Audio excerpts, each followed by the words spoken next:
¿cómo te gustaría que te conociera la gente? Bueno, yo soy Laura Juárez, soy abogada, soy feminista, puedo considerarme feminista. Hace años que milito en causas de género y de diversidad sexual.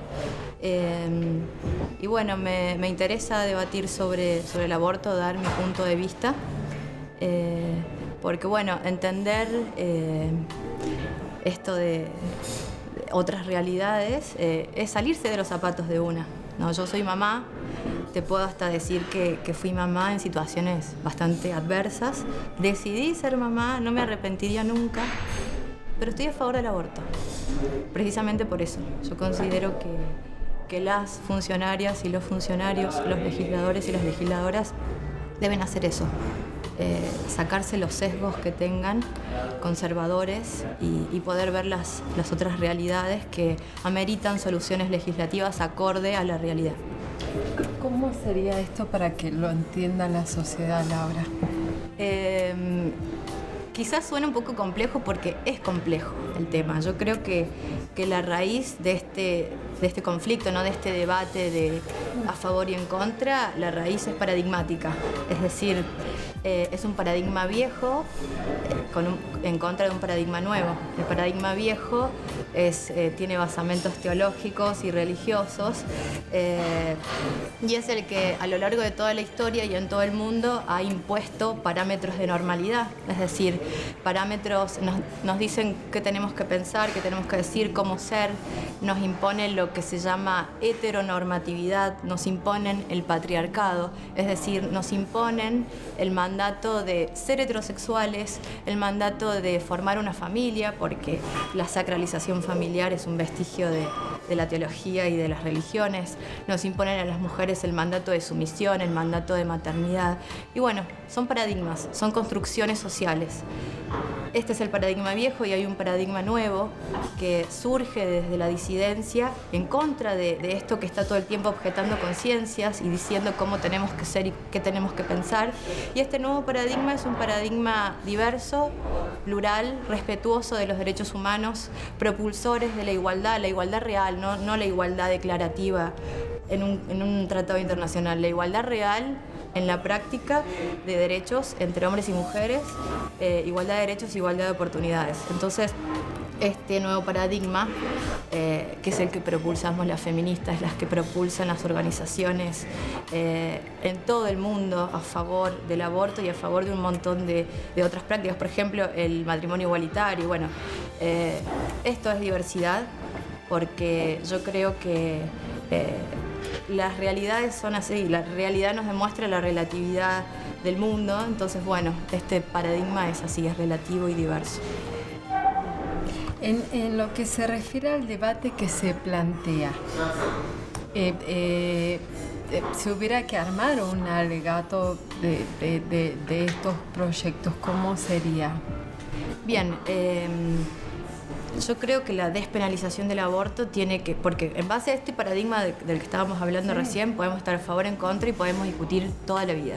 Ahora, si vamos a hablar de despenalización del aborto, tenemos que hacerlo con fundamentos jurídicos, porque esto se trata en un congreso, se trata de soluciones legislativas nuevas, entonces se tiene que fundamentar desde lo jurídico. Podemos partir desde introducción al derecho. Primer año de derecho, el derecho es dinámico, en contraposición a lo que suele establecerse desde teorías religiosas, que el derecho es estático. No, el derecho es dinámico. Avistemos el mundo, no solamente en cuanto al aborto, en todas las materias. Las legislaciones varían de país a país.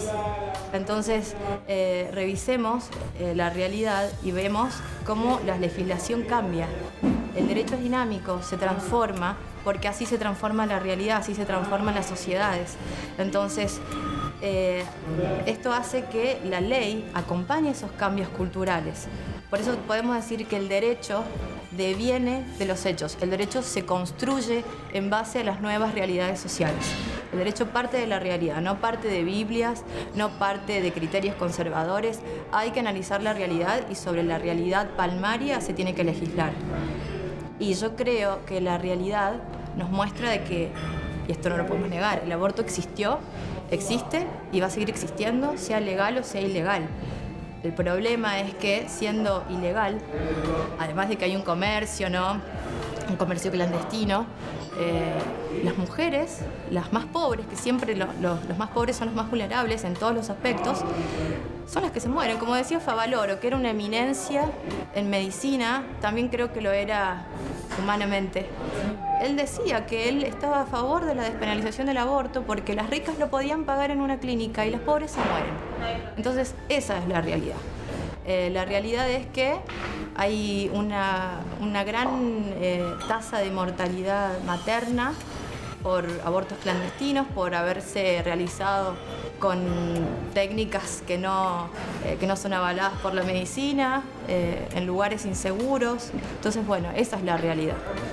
Claro, hay una realidad que se debe conocer también, ¿no? Que estas mujeres llegan a veces a los hospitales en los últimos segundos de su vida tras haberse realizado una práctica de aborto clandestina. Claro, eso es una realidad. De hecho, hay estadísticas que se hicieron, bueno, ya hace muchos años, estadísticas que las solicitó el Ministerio de Salud, donde 2 demógrafas hicieron investigaciones en base a todos estos egresos hospitalarios que vos estás comentando. Entonces, me parece que es necesario legislarlo. Otro punto que me interesa aclarar, en base a esto de que el derecho es dinámico, la legislación civil argentina, que establece el principio de la existencia de las personas, se puede modificar. Que establece que el principio es desde la concepción. Es materia modificable. De hecho, el Código Civil se modificó hace muy poco. Así es. Y hay todo un nuevo planteo también sobre el sentido de persona, el concepto de persona. Exactamente. Hay un montón de cambios. Hay un cambio de paradigma. O sea, estudiando el Código comentado, habla del cambio de paradigma que hay principalmente en la parte de derecho de familia del Código. Pero bueno, como te decía, no son contenidos pétreos. Los contenidos pétreos, que son algunas garantías de la Constitución, no se pueden modificar. En cambio, los códigos de fondo, como son el Código Civil y el Código Penal, sí se pueden modificar. Por ende, se puede modificar el artículo 19 del Código Civil y Comercial, que habla del principio de existencia de las personas, y también se puede modificar el artículo 85 y consecuentes del Código Penal, que penaliza el aborto. Entonces, me parece que es materia modificable. Me parece, como te digo, que hay que legislar sobre estas realidades. Y otra cosa que también estaría bueno aclarar en cuanto, ya que hablamos yo que estoy hablando del Código Penal, esto de que todo el tiempo, ¿no?, estamos escuchando en los medios de la madre de que mata a su hijo en el aborto. No hay que matar una vida, se suele escuchar esto. No es matar. Por algo, el Código Penal habla de matar y habla de aborto. No, son 2 tipos penales, por eso te digo, es necesario hablar con fundamentos jurídicos. Nadie está matando a nadie.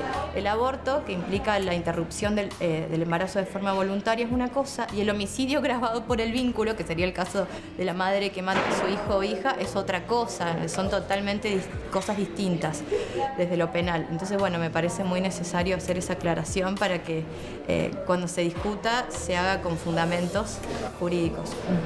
De los proyectos que se han presentado, Laura, hasta el momento, que hay 2 o 3 en el Congreso Nacional que plantearían el debate, ¿cuál te parece a vos que tiene que ser más contemplativo en todas sus fases legales?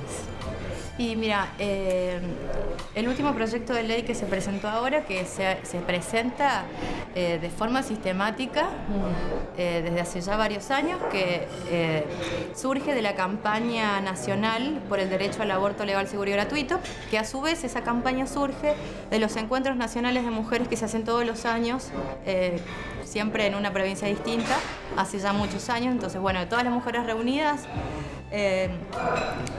lograron que se formara esa campaña, y a raíz de esa campaña es que se presenta este proyecto en el Congreso. Pierde estado legislativo porque evidentemente no ha habido una voluntad política de tratar el tema, y se vuelve a presentar. Pierde estado legislativo y se vuelve a presentar. Así ha sido sistemáticamente. Pero bueno, me parece que este último proyecto, que habla de la interrupción voluntaria del embarazo legal, ¿no?, dentro de las 14 semanas, las primeras 14 semanas de gestación, habla de que obviamente tiene que realizarse en condiciones médicas óptimas y con el consentimiento expreso e informado de la mujer que presta su declaración. O sea, la mujer tendría que pasar por una serie de protocolos antes de llegar al aborto, ¿o no? No, solamente la voluntad es una declaración, una expresión de voluntad de que quiere someterse a esa práctica, la interrupción voluntaria del embarazo, dentro de las primeras 14 semanas.